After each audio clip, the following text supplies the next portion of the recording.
గొర్రెల స్కామ్ కేసులో దర్యాప్తు స్పీడప్ అవుతోంది. ఓవైపు ఈ స్కీమ్ ని స్కామ్ గా మార్చిందెవరు, ఎన్ని కోట్ల మేర అవినీతి జరిగిందో తేల్చే పనిలో ఏసీబీ ఉండగా, మరోవైపు అక్రమంగా మనీ ట్రాన్సాక్షన్స్ జరిగాయనే ఆరోపణలతో ఈడీ ఎంటర్ అయింది.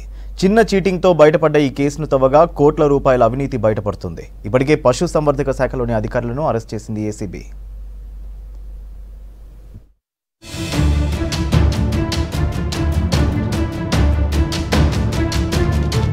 గత ప్రభుత్వ హయాంలో మొదలుపెట్టిన గొర్రెల పంపిణీ పథకం తీగలాగితే డొంక కదులుతుంది. కాంట్రాక్టర్లు, అధికారులు కుమ్మక్కై గొర్రెల లబ్ధిదారులకు ఇవ్వాల్సిన డబ్బులను ప్రైవేటు వ్యక్తుల ఖాతాలోకి మళ్లించారని మొదట గచ్చిబౌలి పిఎస్లో మొహియుద్దీన్ అనే కాంట్రాక్టర్పై కేసు నమోదైంది.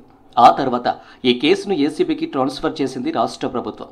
ఈ స్కీమ్ ప్రారంభించిన నాటి నుంచే భారీగా స్కామ్ చేశారని గుర్తించారు ఏసీబీ అధికారులు. ఈ మొత్తం స్కీమ్లో దాదాపు 700 కోట్ల రూపాయల స్కామ్ జరిగినట్లు అనుమానిస్తున్నారు.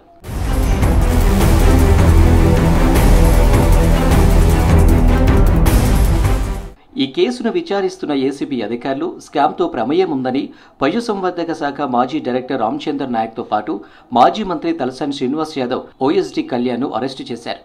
అయితే వీరిని 3 రోజుల పాటు కస్టడీకి తీసుకుని విచారించారు. వీరిచ్చిన సమాచారం ప్రకారం ఈ స్కామ్కు కీలక సూత్రధారి అప్పటి షిప్ ఫెడరేషన్ ఎండీ డైరెక్టర్ లక్ష్మారెడ్డిగా అనుమానిస్తున్నారు ఏసీబీ అధికారులు. 2017 జూన్లో షిప్ డిస్ట్రిబ్యూషన్ స్కీమ్ స్టార్ట్ అయింది. 2017-18లో 2,56,000 యూనిట్ల గొర్రెల పంపిణీ జరిగింది. 2018-19లో 1,08,000, 2019-20లో 1,329 యూనిట్లు, 2020-21లో 62 యూనిట్లు డిస్ట్రిబ్యూట్ చేశారు.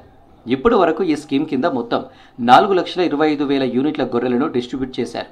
ఇందులో 86% యూనిట్లు లక్ష్మారెడ్డి హయాంలోనే జరిగాయి. అప్పుడే ఈ స్కామ్ స్టార్ట్ అయిందని ఏసీబీ అధికారులు భావిస్తున్నారు. ఇదే కాకుండా కాగ్ రిపోర్ట్లో కూడా గొర్రెలను ట్రాన్స్పోర్ట్ చేయడానికి లారీలను వాడామని, ఆటోలు, 2 వీలర్ల నెంబర్లు రాసి అవినీతికి పాల్పడ్డారని పేర్కొంది.